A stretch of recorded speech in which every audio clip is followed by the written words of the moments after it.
Hi friends, welcome to my channel. దశరథ్ని చూడడానికి హాస్పిటల్కి వచ్చిన కాంచన.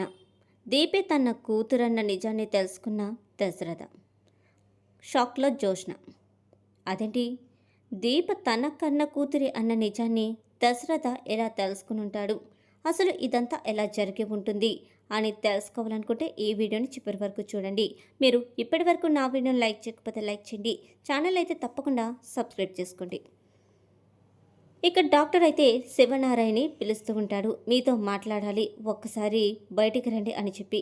ఇక శివనారాయణ వెళ్తూ ఉండగా సుమిత్ర ఏడుస్తూ అడుగుతుంది, ఏంటండి మావయ్య గారు, అసలు ఆయనకేమైనా జరిగి ఉంటుందా? అసలు డాక్టర్ గారు మనమందరం ఉండగా చెప్పకుండా మిమ్మల్ని ఒక్కరిని ఎందుకు రమ్మంటున్నారు? అసలు ఏం జరిగింది? ఆయన ఒక్కసారి చూడాలని ఉంది. ఆయనకి ఏం జరిగిందో, ఎలా ఉన్నారో ఏంటో ఒక్కసారి తన మొహం నాకు చూపించమనండి, దూరం నుండే చూస్తాను అని చెప్పి బాధపడిపోతూ ఉంటుంది.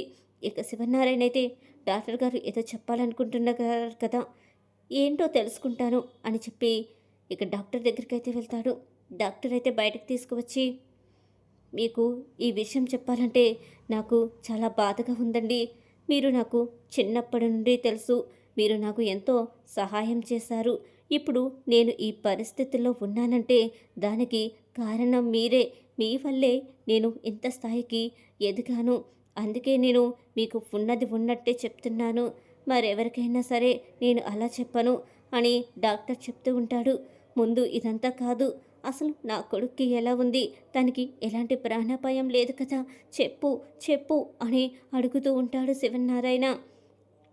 చెప్పలేమండి, దశరథ గారికి బుల్లెట్టు గుండెకి కొంచెం పక్కగా తగిలింది. బ్రతికే అవకాశం చాలా తక్కువ. కేవలం 40% మాత్రమే తనకి ఛాన్స్ ఉంది. అది కూడా దేవుడు దయుంటే తప్ప ఆయన బ్రతుకుతారు అని డాక్టర్లం మేమే చెప్పలేకపోతున్నాము అని చెప్తాడు. ఇక శివనారాయణ అయితే ఒక్కసారిగా కుప్పకొల్లిపోతాడు. వెంటనే డాక్టర్ వచ్చి శివనారాయణ పట్టుకుని, మీరే ఇలా ఉంటే ఎలాగండి? మన ప్రయత్నం మనం చేద్దాం, తర్వాత దేవుడి దయ. కానీ మీకు ముందుగానే చెప్తున్నాను, మీ ఇంట్లో వాళ్ళందరినీ కూడా మెంటల్గా ప్రిపేర్ చేయండి.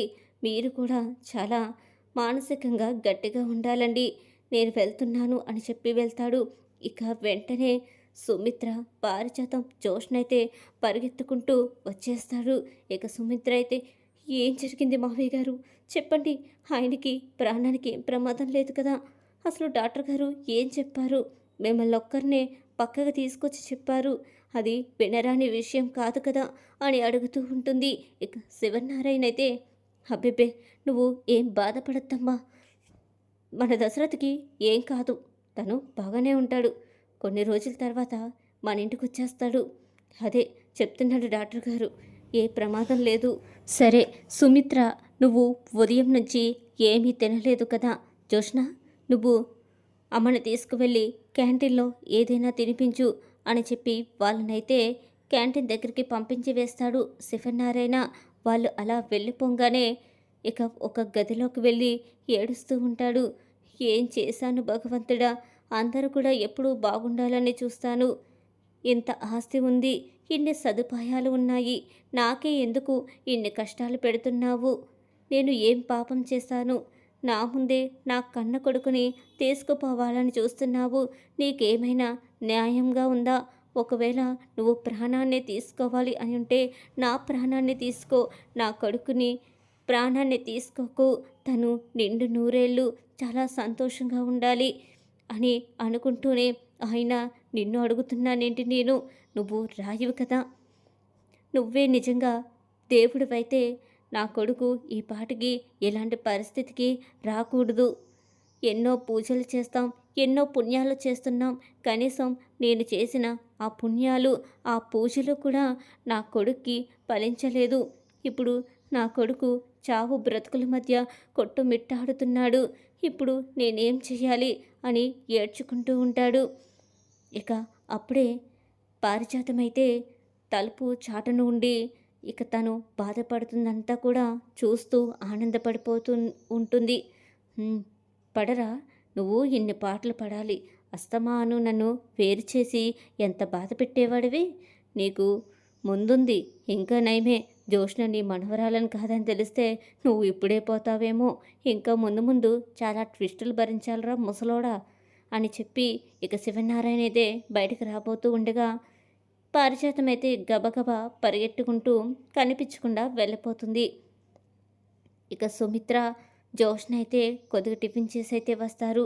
ఇక ఇటుపక్కన కార్తీక్ ఎంత చెప్పినా కూడా కాంచన అయితే వినిపించుకోదు. ఇక కార్తీక్, ఎందుకమ్మా నన్నే చాలా మాటలన్నారు, ఇక మళ్ళీ నువ్వు వెళ్ళి వాళ్ళ చేత అనిపించుకోవడం కరెక్ట్ కాదు కదమ్మా. అసలుకే తాత ఇప్పటికే చాలా మండిపోతున్నాడు మన మీద. ఇప్పుడు కానీ నువ్వు వెళ్ళావంటే నిన్ను చాలా అవమానిస్తారు, నన్నే రావద్దని చెప్పారు అని చెప్పి కార్తీక్ అయితే వెళ్ళిపోతాడు. ఇక కాంచన అయితే తన మనసు అస్సలు ఒప్పుకోదు.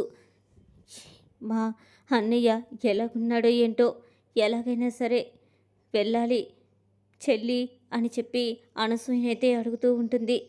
సరే, నువ్వు ఇంత బాధపడుతున్నావు కాబట్టి కార్తీక్ రెస్టారెంట్కి వెళ్ళిపోతాడు. అలా తను వెళ్ళిపోయిన తర్వాత నిన్ను ఎలాగైనా సరే హాస్పిటల్కి తీసుకువెళ్తాను అని చెప్పి ఇక వీళ్ళిద్దరూ కూడా హాస్పిటల్కి అయితే వెళ్తారు. ఇక కాంచనాన్ని చూడంగానే శివనారాయణ అయితే పగతో రగిలిపోతూ ఉంటాడు. ఏంటమ్మా వచ్చావు, ఇంకా నీ అన్న బ్రతికే ఉన్నాడా, చచ్చిపోయాడా, ఇంకా చావలేదు, ఎలాగైనా వచ్చి చంపేద్దామని చూస్తున్నావా అని చెప్పంగానే, అదేంటి నాన్న అలా మాట్లాడతావు, నేనెందుకు అన్నయ్య చనిపోవాలని కోరుకుంటాను, అన్నయ్య అంటే నాకు ప్రాణం, ఎంతైనా మేము ఒకే తల్లి బిడ్డలం, ఒకే రక్తం పంచుకొని పుట్టిన వాళ్ళం, నన్ను చూడొద్దు అనొద్దు నాన్న, మీ కాళ్ళు పట్టుకుంటాను అని అడుగుతూ ఉంటుంది. అయినా సరే శివనారాయణ అస్సలు వినిపించుకోడు. హే పో అని చెప్పి పక్కకి తోసేస్తాడు. ఇక డాక్టర్ అయితే దశరథని పరీక్ష చేస్తూ ఉంటాడు. ఇక దశరథ కాంచన కాంచన అని కలవరిస్తూ ఉంటాడు. ఇక డాక్టర్ అయితే బయటకు వచ్చి, కాంచన అంటే ఎవరు, ఆయన ఎక్కువగా ఆ పేరునే కలవరిస్తున్నారు, ఒక్కసారి మీరు కనిపించారంటే ఆయన స్పృహలోకి వచ్చే అవకాశం ఉంది అని చెప్తూ ఉంటాడు. వెంటనే శివనారాయణ, కాంచన అంటే తన చెల్లి అని చెప్పి కాంచనాన్ని చూపిస్తాడు. సరే మేడం మీరు రండి, ఇంక ఎవరు రావద్దు అని చెప్పి అందరినీ బయట ఉంచుతాడు. ఇక అప్పుడే కార్తీక్ కూడా వెతుక్కుంటూ అయితే వచ్చేస్తాడు. ఇంట్లో ఎవరూ కనిపించలేదని చెప్పి హాస్పిటల్కి వచ్చిన కార్తీక్ని శివనారాయణ అడ్డుకోవాలని చూస్తాడు. ఒకసారి మావయ్యని చూసి వెళ్ళిపోతాను, అమ్మ కూడా వచ్చింది కదా, ఏది ఎక్కడుంది అని చెప్పంగానే, డాక్టర్ గారు లోపలికి రమ్మన్నారు అని చెప్పంగానే, అమ్మ వెళ్ళిందా, ఒక్కసారి మావయ్యని చూస్తాను అని చెప్పి బలవంతంగా శివనారాయణని నెట్టుకుంటూ లోపలికైతే వచ్చేస్తాడు కార్తీక్. ఇక దశరథ అయితే కాంచనతో మాట్లాడుతూ ఉంటాడు. అమ్మ ఇప్పుడు నాకు బాగానే ఉంది అని తను మాట్లాడుతూ ఉండగా, డాక్టర్ అయితే చాలా బ్లడ్ లాస్ అయిపోయింది, ఇప్పుడు తనకి చాలా రక్తం అవసరం అని చెప్పి తను ఒక బ్లడ్ గ్రూప్ పేరైతే చెప్తాడు. అలా పేరు చెప్పి, ఈ గ్రూప్కి రక్తం ఎక్కడా దొరకట్లేదు, ఎలాగైనా సరే పేషెంట్కి అవసరం అని చెప్పి ఫోన్లో మాట్లాడుతూ ఉంటాడు. వెంటనే కార్తిక్ అయితే డాక్టర్ దగ్గరికి వచ్చి, ఏదో గ్రూప్ అన్నారు కదా, ఏం గ్రూపు, ఆ గ్రూపు దీపదే, దీప రక్తం కూడా ఇదే గ్రూప్ అని చెప్తూ ఉంటాడు.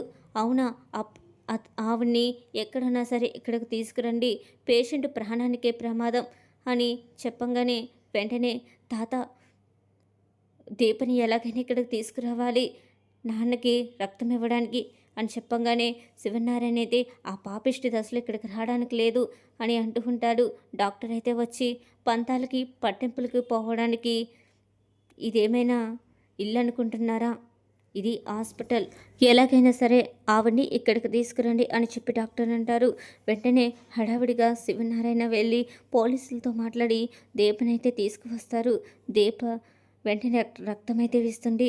దశరథ అయితే ఎలాంటి ప్రాణాపాయం లేకుండా కోలుకుంటాడు. వెంటనే డాక్టర్కి అయితే ఒక డౌట్ అయితే వస్తుంది. ఇక వెంటనే తన డిఎన్ఏని టెస్ట్ చేస్తాడు. ఇక అలా ఆ డిఎన్ఏ అయితే దశరథ డిఎన్ఏతో మ్యాచ్ అయితే అయిపోతుంది. ఇక అప్పుడే శివనారాయణని పిలిచి చెప్తూ ఉంటాడు. దశరథ కూడా కళ్ళు తెరుస్తాడు. ఇప్పుడు మీకు రక్తం ఇచ్చింది ఆవిడెవరు అని అడుగుతాడు. ఆమె ఎవరో మాకు సంబంధం లేదు అని శివనారాయణ అయితే చాలా సీరియస్గా చెప్తాడు. అదేంటండి సంబంధం లేదని అంటున్నారు? మీ డిఎన్ఏతో తన డిఎన్ఏ మ్యాచ్ అయింది. తనెవరో కాదు మీ ఇంటి వారసురాలు అని చెప్పంగానే ఇక అందరూ కూడా షాక్ అయిపోతారు. దశరథ్ అయితే చాలా ఆనందపడతాడు. ఏంటి దీప నా కన్న కూతురేనా? మా ఇంటి వారసురాలా?